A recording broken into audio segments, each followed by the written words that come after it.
Good morning students. आज हम आपके सामने पाठ नंबर 3 जो रीढ़ की हड्डी शीर्षक है उसके प्रश्न उत्तर लेकर के आए हैं। सभी बच्चे ये प्रश्न उत्तर अपनी उत्तर पुस्तिका में लिखें। यहाँ पर है प्रश्न नंबर 1। राम स्वरूप और गोपाल प्रसाद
राम स्वरूप और गोपाल प्रसाद बात बात पर एक हमारा जमाना था कहकर अपने समय की तुलना वर्तमान समय से करते हैं।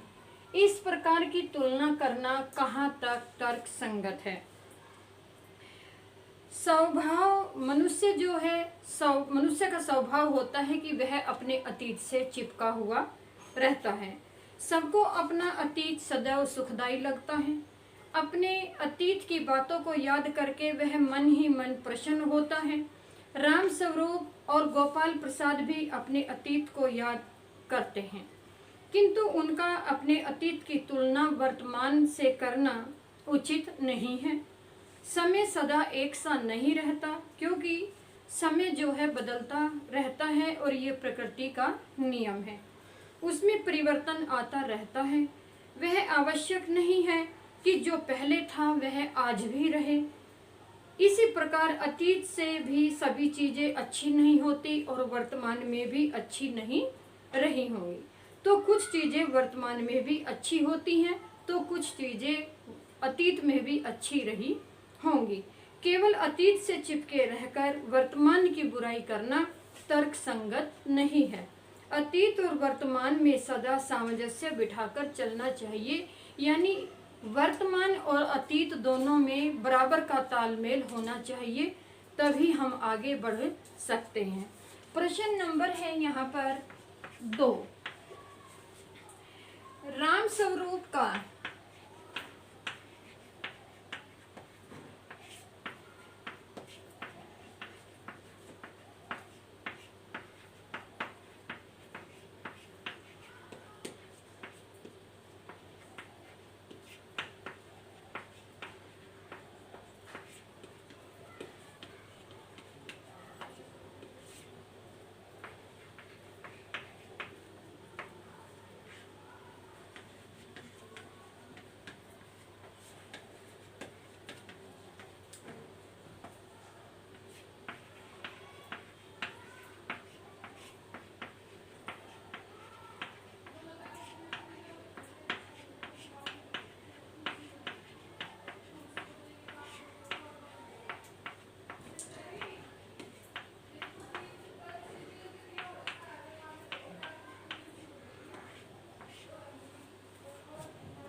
यहाँ दूसरा प्रश्न है, राम स्वरूप का अपनी बेटी को उच्च शिक्षा दिलाना और विवाह के समय उसकी शिक्षा को छिपाना, यह विरोधाभास उनकी किस व्यवस्था को उजागर करता है?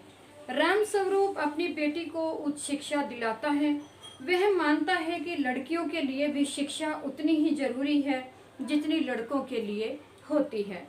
वह नारी शिक्षा का पक्षधर है, किंतु जब उसे गोपाल प्रसाद के लड़के के साथ अपनी बेटी का रिश्ता तय करना होता है तो वह अपनी बेटी की शिक्षा को छिपाता है। एक लड़की का पिता होने की व्यवस्था उससे यह करवाती है। राम स्वरूप चाहता है कि उसकी बेटी का विवाह गोपाल प्रसाद के लड़के शंकर से हो जाए, परंतु गोपाल प्रसाद चाहते हैं कि उनकी बहू अधिक पढ़ी लिखी न हो, अतः राम स्वरूप को विवश होकर अपनी लड़की की शिक्षा को छिपाना पड़ता है।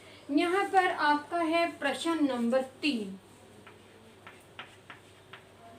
प्रश्न नंबर 3, अपनी बेटी का रिश्ता तय करने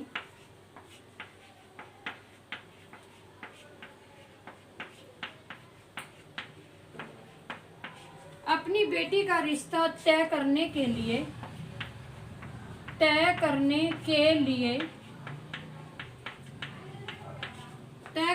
लिए राम स्वरूप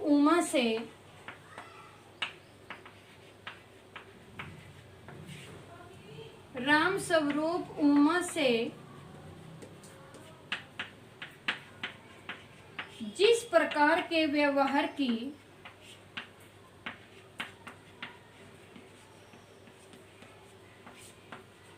अपेक्षा करते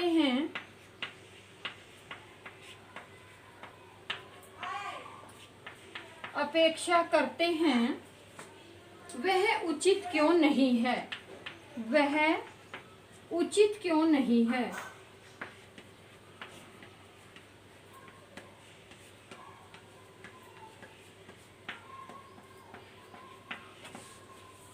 राम स्वरूप अपनी बेटी का रिश्ता गोपाल प्रसाद के बेटे शंकर से तय करना चाहते हैं। गोपाल प्रसाद उनकी बेटी से तरह तरह के सवाल पूछते हैं। राम स्वरूप चाहता है कि उसकी बेटी उमा उनके प्रत्येक सवाल का जवाब बड़े सहज भाव से दे।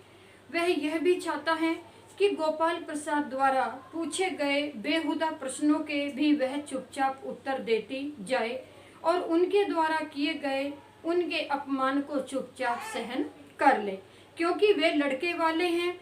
राम स्वरूप का अपनी बेटी से ऐसे व्यवहार की अपेक्षा करना बिल्कुल गलत है। आजकल लड़का और लड़की दोनों में किसी प्रकार का कोई भेद नहीं रह गया है। दोनों ही बराबर की शिक्षा के अधिकारी हैं और विवाह के समय केवल लड़की होने के कारण उसे चुपचाप अपमान सहन करना पड़े, यह उचित नहीं है। लड़का और लड़की बराबर सम्मान के अधिकारी हैं। दोनों को बराबर का सम्मान और हक मिलना चाहिए। यहाँ प्रश्न नंबर है आपका 4। गोपाल प्रसाद विवाह को बिजनेस कहते हैं।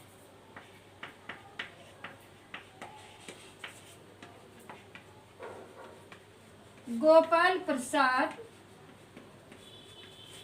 विवाह को बिजनेस कहते हैं, यानी कि बिजनेस का मतलब होता है व्यापार। जैसे व्यापार है वो बिजनेस कहते हैं।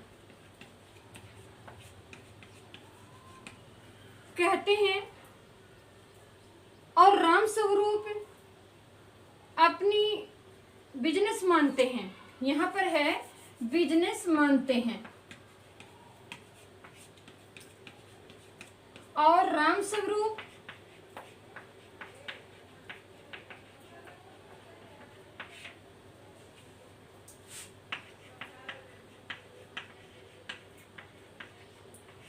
स्वरूप विवाह को एक पवित्र बंधन मानते हैं।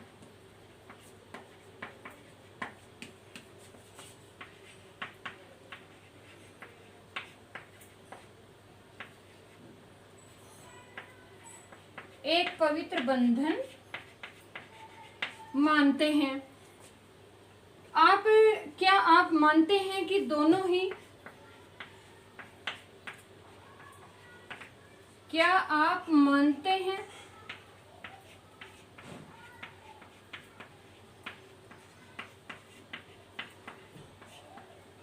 कि दोनों ही समान रूप से अधिकार अपराधी हैं?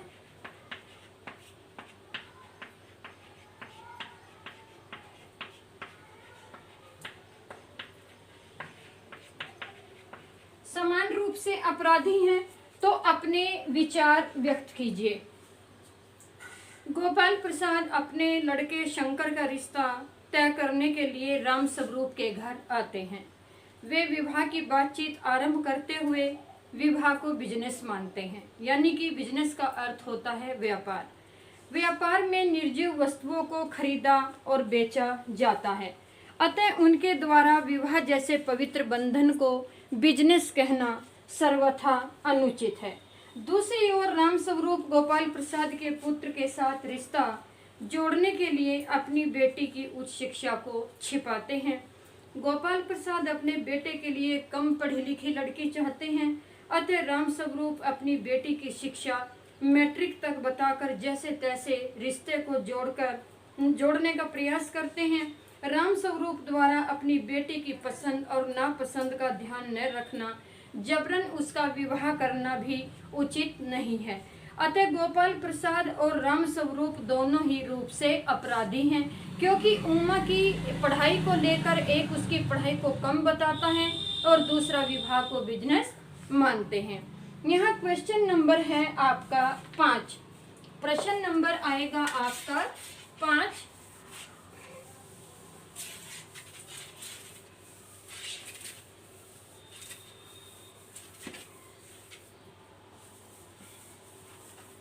प्रश्न नंबर 5 है आपका, आपके लाडले बेटे की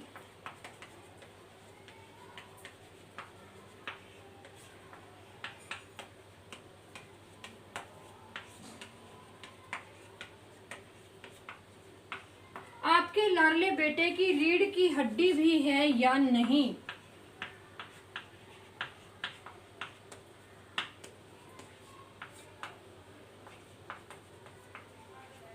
रीढ़ की हड्डी भी है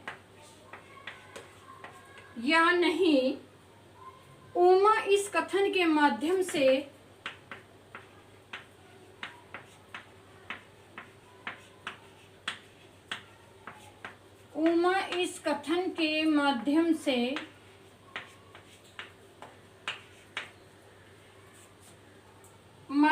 शंकर की किन कमियों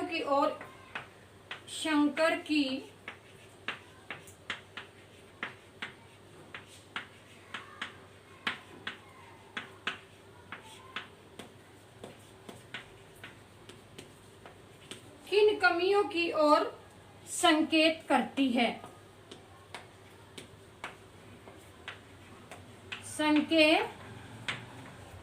है?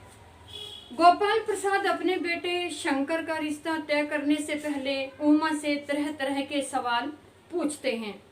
उमा स्वयं को अपमानित अनुभव करती है। वह शंकर को भी पहचान लेती है। शंकर का चरित्र ठीक नहीं है। वह लड़कियों के छात्रावास के आसपास घूमता रहता था और कई बार वहां से भगाया भी गया था। इसके साथ साथ सबसे बड़ी बात यह थी कि उस लड़के यानी कि गोपाल प्रसाद हर प्रकार से अपने बेटे के लिए परिपूर्ण लड़की चाहते थे। वह उनका अपना लड़का शंकर स्वयं रीढ़ की हड्डी से रहित था, अर्थात पूर्ण रूप से अपने पिता पर आश्रित था। साथ ही वह झुककर भी चलता था। शंकर अपने लिए अत्यंत सुंदर लड़की की तलाश में था, जबकि उसमें अपने से बहुत सारी कमियां थी। उसकी रीढ़ की हड्डी न होना और ठीक प्रकार से न खड़ा हो पाना उसकी सबसे बड़ी कमी को दर्शाता है। उमा ने यहाँ उसकी इस कमी की ओर संकेत किया है। यहाँ प्रश्न नंबर है आपका 6। शंकर जैसे लड़के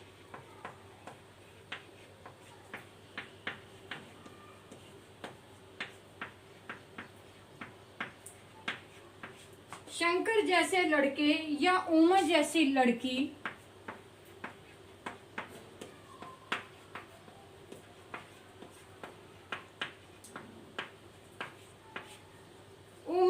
जैसी लड़की समाज को कैसे व्यक्तित्व की जरूरत है?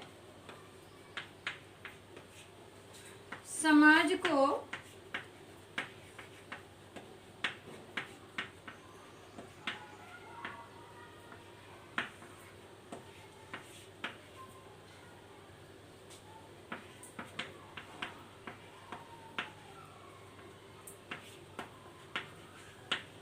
समाज को कैसे व्यक्तित्व की जरूरत है?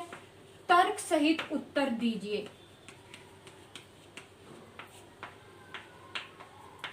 तर्क सहित उत्तर दीजिए। यहाँ पर आज समाज को उमा जैसी लड़की की आवश्यकता है। शंकर जैसे लड़के समाज को किसी रूप में ऊंचा उठाने में योगदान नहीं दे सकते। वह पढ़ा लिखा तो अवश्य है, किंतु वह चारित्रिक और मानसिक रूप से इतना दृढ़ नहीं है कि समाज को एक नई दिशा दे सके।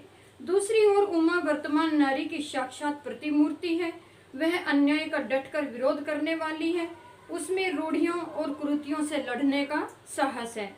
वह अन्याय को चुपचाप सहन करके उसे बढ़ावा नहीं देती। वह लड़का और लड़की के भेदभाव को समाप्त करना चाहती है। वह चाहती है कि रिश्ता तय करते समय लड़की से तरह तरह के सवाल पूछकर उसे अपमानित करना उचित नहीं है। उमा समाज को एक नई दिशा देने में सक्षम है। आज समाज को उमा जैसे व्यक्तित्व की जरूरत है। यहाँ प्रश्न नंबर है आपका 7। रीढ़ की हड्डी, यानी कि रीढ़ की हड्डी एकांकी की सार्थकता बताइए।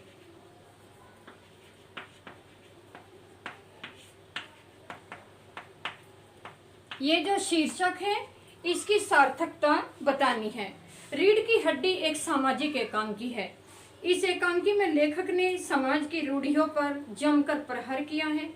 गोपाल प्रसाद अपने बेटे शंकर के लिए कम पढ़ी लिखी किंतु सुंदर बहू चाहते हैं। वे यह भी चाहते हैं कि लड़की प्रत्येक कार्य में निपुण हो, उसे गाना बजाना, कढ़ाई बुनाई, सिलाई, भोजन पकाना आदि सब कुछ आता हो, यानी कि सभी कार्य करने में वो एक्सपर्ट हो। वे उमा से तरह तरह के सवाल पूछते हैं। उनमें लड़के का पिता होने की ऐंठ है। वे चाहते हैं कि लड़की सर्वगुण संपन्न हो, किंतु एकांकी के अंत में पता चलता है कि उनका अपना लड़का शंकर जो है वो किसी भी प्रकार से पूर्ण नहीं है। वह चरित्रहीन तो है ही, लेकिन साथ में शारीरिक दृष्टि से भी अपंग है। पूर्ण रूप से अपने पिता पर आश्रित है।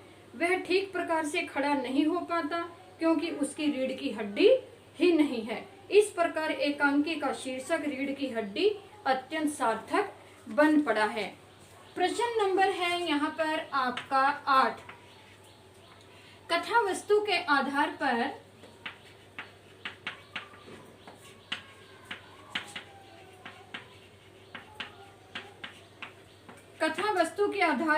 आप किसे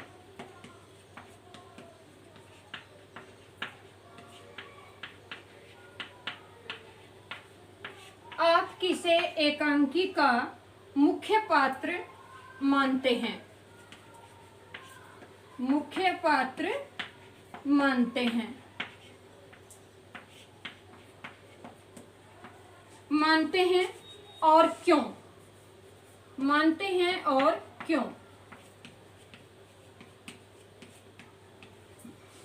कथा वस्तु के आधार पर एकांकी की मुख्य पात्र उमा है, क्योंकि कोई भी लेखक जिस पात्र के माध्यम से अपने उद्देश्य की पूर्ति करता है वही मुख्य वस्तु का मुख्य पात्र होता है। इस एकांकी में भी लेखक ने अपने उद्देश्य की पूर्ति उमा के माध्यम से की है। उमा ही स्पष्ट करती है कि वर्तमान समाज में लड़का और लड़की के अंदर भेदभाव करना उचित नहीं है। दोनों को समान अधिकार और बराबर सम्मान मिलना चाहिए। अब वह समय नहीं रहा जब लड़की घर की चारदीवारी में बंद रहती थी। रिश्ता करते समय लड़की से तरह तरह के सवाल करके उसे अपमानित करना भी उचित नहीं है। इस प्रकार लेखक ने उमा के माध्यम से अपने समाज के कुछ लोगों की दकियानूसी विचारधारा पर चोट की है। अतः उमा ही इस एकांकी की मुख्य पात्र है। यहाँ पर है आपका प्रश्न नंबर 9। एकांकी के आधार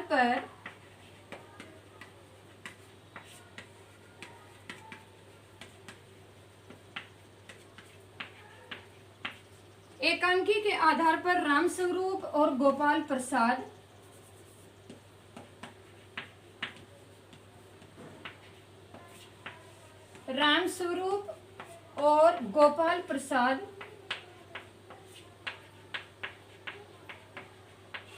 गोपाल प्रसाद की चारित्रिक विशेषताएं बताइए।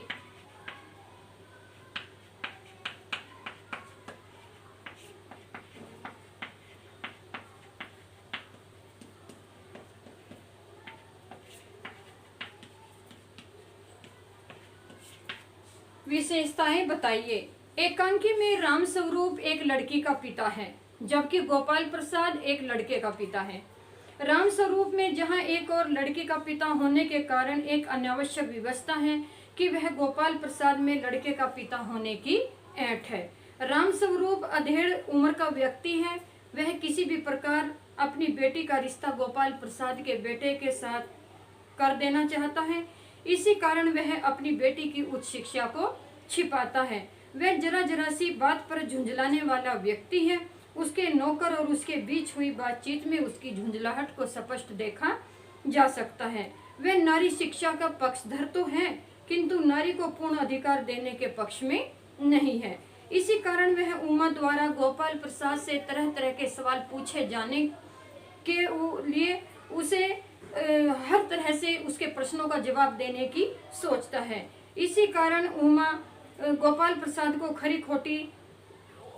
उमा के द्वारा गोपाल प्रसाद को खरी खोटी बातें सुनाई गई थी, तो वह बहुत परेशान हो उठता है। दूसरी ओर गोपाल प्रसाद तो नारी का शत्रु ही दिखाई देता है। वह नारी की शिक्षा का पक्षधर नहीं है। वह आज भी नारी को घर की चार दीवारी में बंद करके रखना चाहता है। वह अत्यंत दकियानुसी और पुराने विचारों का आदमी है। उसके मत में इस प्रकार में समस्त सम्मान और अधिकारों का एकमात्र हकदार पुरुष होता है। गोपाल प्रसाद एक आत्म प्रशंसक व्यक्ति भी है। उसे अपनी प्रशंसा स्वयं करके अनुभूति होती है। यहाँ क्वेश्चन नंबर 10 है, इस एकांकी का क्या उद्देश्य है। रीढ़ की एकांकी एक उद्देश्यपूर्ण एकांकी है। इस एकांकी में लेखक ने स्पष्ट किया कि लड़के और लड़की में भेदभाव करना उचित नहीं है। लड़की भी उच्च शिक्षा के साथ साथ सम्मान की अधिकारिणी है। विवाह के नाम पर उससे तरह तरह के सवाल पूछकर उसे अपमानित नहीं करना चाहिए। आज लड़कियां भी लड़कों से कम नहीं है। लेखक ने गोपाल प्रसाद जैसे रूढ़िवादी विचारधारा के लोगों पर भी प्रहार किया है। ऐसे लोग जो नारी को समस्त अधिकारों से वंचित रखना चाहते हैं और उसे अपमानित करते हैं, स्वयं भी उन्हें अपमानित होना पड़ता है। यहाँ क्वेश्चन नंबर 11 है, समाज में महिलाओं को उचित गरिमा दिलाने हेतु आप कौन कौन से प्रयास करेंगे। यत्र नार्यतु पूज्यते रमन्ते तत्र देवता, अर्थात जहाँ नारी की पूजा होती है वहाँ देवता निवास करते हैं। पिछले कुछ वर्षों में भारतीय समाज में महिलाओं की स्थिति में काफी सुधार हुआ है, लेकिन आज भी गांव की महिलाओं की स्थिति दयनीय है। नारी की प्रगति का मुख्य आधार शिक्षा ही है। जब तक महिलाएं शिक्षित नहीं होंगी, न तो वे अपना विकास कर सकती हैं और न ही देश की उन्नति में अपना योगदान दे पाएंगी। सर्वप्रथम नारी को शिक्षित किया जाना चाहिए। नारी को पुरुष के समान अधिकार और सम्मान दिलाने के लिए समाज को जागरूक किया जाना चाहिए। महिलाएं किसी भी मायने में पुरुष से कम नहीं है। महिलाओं के कल्याण के लिए सरकार द्वारा बनाई गई सभी योजनाओं को लागू करवाने के लिए यथासंभव प्रयास करने चाहिए। प्रत्येक महिला को उसका लाभ मिलना चाहिए।